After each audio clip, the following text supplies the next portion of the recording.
ธิดาลาวร่วมแสดงความยินดีครั้งแรกในชีวิตของเอื้อยไอที่มี FC แฟนคลับฝากสิ่งนี้มาให้เป็นของขวัญเอาไว้ขึ้นเวทีทำการแสดงวาซันเดย์ ทักทายสบายดี FC แฟนคลับทุกทานก็แล้วกันมาพบมาพ่อกันตอนเศร้ามื้อนี้ยังอยู่กับครอบครัวศรีวิไลยังอยู่กับน้องธิดาลาวเส้นเก่าเส้นเคยต้องขอทักทายสบายดี FC ของน้องธิดาลาว FC ของน้องไอ บอกว่าจะอยู่ทางฝั่งลาวฝั่งไทยมาพบมาพ่อกันเศร้านี้ซึ่งเป็นข้อมูลข่าวสารเกี่ยวกับน้องไอโดยตรงและก็เกี่ยวข้องกับน้องธิดาลาวเพราะว่า2คนนี้ได้อยู่และก็คุกคีอยู่น้ำกันในตอนแรงมือวานนี้ซึ่งเป็นครั้งแรก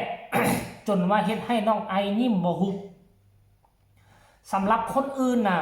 น้องธิดาลาวได้หลายก่อนหมู่เกือบเป็น10สุดแล้ว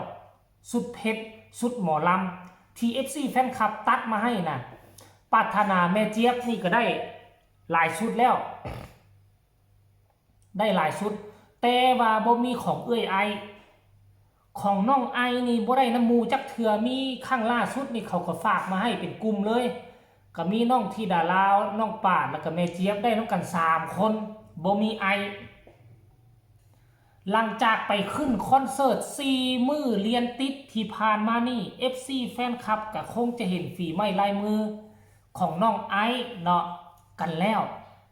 เคยเฮ็ดคลิปนึงเนาะเคยเฮ็ดคลิปนึงอยู่ในบ้านศรีวิไลนี่ค่อยยกให้ธิดาลาวกับน้องไอมีเสียงคอ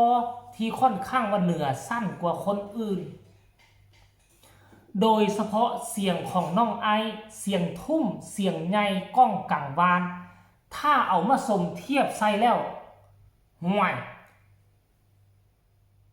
พอกับธิดาลาวค่อยมาเบิ่งแล้วศิลปินที่มีโอกาสที่จะรุ่งในบ้านศรีวิไลน้องธิดาลาวกับเอื้อยเจี๊ยบขั้นกรณีขออภัยน้องธิดาลาวกับเอื้อยไอขั้นกรณีว่าไอน่ะมาอยู่บ้านศรีวิไลแต่โดนแต่นานน่ะไอนี่จะรุ่งโรจน์กว่าผู้อื่นเพราะว่ามีน้ำเสียงเป็นเอกลักษณ์แล้วไอห้องเพลงตามเทรนด์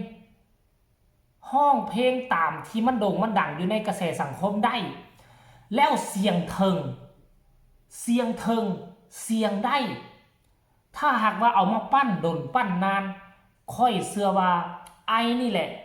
จะเป็นผู้หนึ่งที่จะข้ามวอดตีคู่กับน้องธิดาลาวสวยพยุงให้บ้านศรีวิไลไปไกลได้กว่านี้อันนี้ความคิดความอ่านของค่อยนะอาจจะผิดอาจจะถูก ก็ให้ FC แฟนคลับมาแลกเปลี่ยนบทเรียนนำกันก็ได้ให้พวกเจ้าไปไล่ฟังเบิ่งตั้งแต่ไอเข้ามาอยู่ใหม่ๆแล้วจนมาฮอดปัจจุบันนี้ตอนเข้าห้องอัดน้ำกันครั้งแรกด้วยซ้ำไปที่อัดเพลงมีน้องธิดาลาวป่านแล้วก็ไอเสียงของไอสุดยอดคือเสียงสุดยอดเลยท่านผู้ชมบ่มีทีติ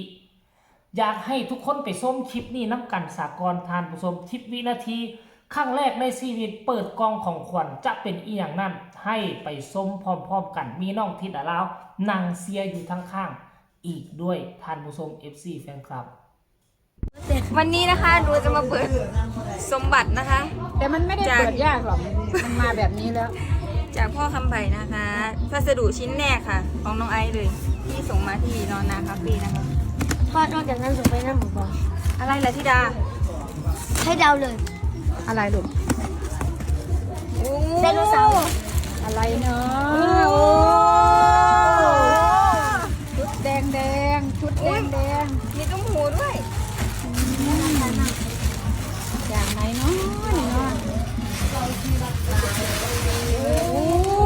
ยสีแดงด้วยพี่ไอ้สีแดงเลยธิดาสีแดงค่ะสีแดงเลยพอดีเลยกำนันแดงเนาะโอ้สวยจังเลยอ่ะชุดแรกนะคะที่ FC ตัดให้หนูนะคะขอบคุณนะคะคุณพ่อคำไผ่นะคะขอบคุณคุณพ่อคำไผ่มากเลยค่ะ ส่งชุดมาให้น้องไอซ์กัน ยินดีนั่นนี่แหละ เดี๋ยวไปโคราชจะใส่ชุดนี้นะคะ เหรอเอ้างานวัดไม่ได้ใส่มั้งขึ้นเวทีวัดนะ ไม่หลวงตาบอกว่าให้ ใส่ ใส่ เลยอ่ะ หลวงตาว่า ว่าไงลูก พ่อปู่บอกว่าเอาชุดหมอลำไปแล้วก็ชุดแบบนี้ไป เหรอโอ้สุ ชุด ยอ ผ้าถุงแล้ว เพราะว่าอยู่ในบ้านศรีวิไลน้องไอซ์เป็นน้องล่าสุดที่หากะเข้ามาอยู่ได้ทุกคนเลยคนแรกก็น่าจะเป็นไอเคคนที่สองก็น่าจะเป็นแม่เจี๊ยบบ่คนที่สามก็น่าจะเป็นน้องธิดาลาวคนที่สี่ก็เป็นปาถนา คนที่ห้าก็เป็นน้องไอซ์เป็นน้องสาวล่า คนล่าสุดของบ้านศรีวิไลแต่อายุเพิ่นก็แก่กว่าน้องธิดาลาวนั่นละท่านผู้ชม4แฟนคลับ หลังจากที่เพิ่นได้รับของขวัญสิ้นแรกในชีวิตจาก FC แฟนคลับเพิ่นก็เฮ็ดคลิปมาโพสต์ลงน้องที่ดาราก็เสีย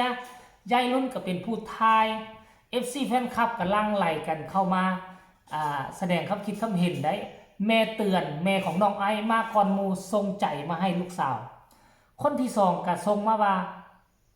มาโคราชวันไหนน้องไอว่าจะไปใส่สุดแดงนี่ขึ้นงานวัดเลยว่าสั่นยายรุ่นว่าบ่แน่ใจว่ามันสิมีเวทีให้เฮาขึ้นบ่ว่าสั่นเด้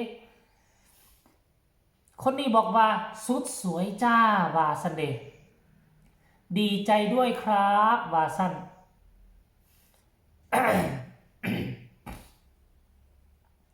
สุดยอดไปเลยดีใจกับน้องไอว่าสั่นเด้ด้วยจ้าในที่สุดน้องไอก็เป็น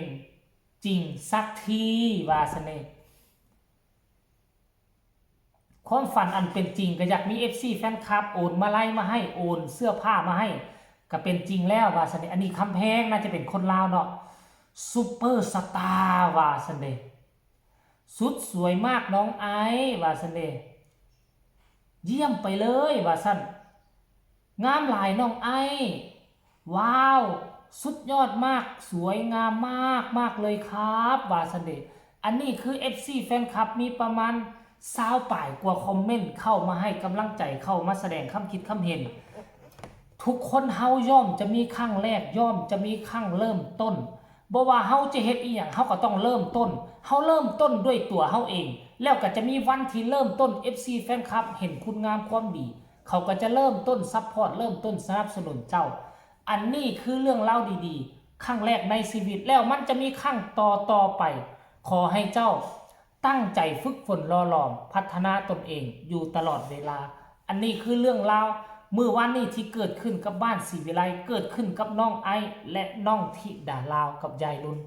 สำหรับคลิปนี้ก็น่าจะฝากฝังเอาไว้สำนี้ฝากกดไลค์กดแชร์กดติดตามที่สำคัญอย่ากดข้ามโฆษณาพ่อกันไหมในคลิปหน้าลาทานผู้ชมไปก่อนสบายดี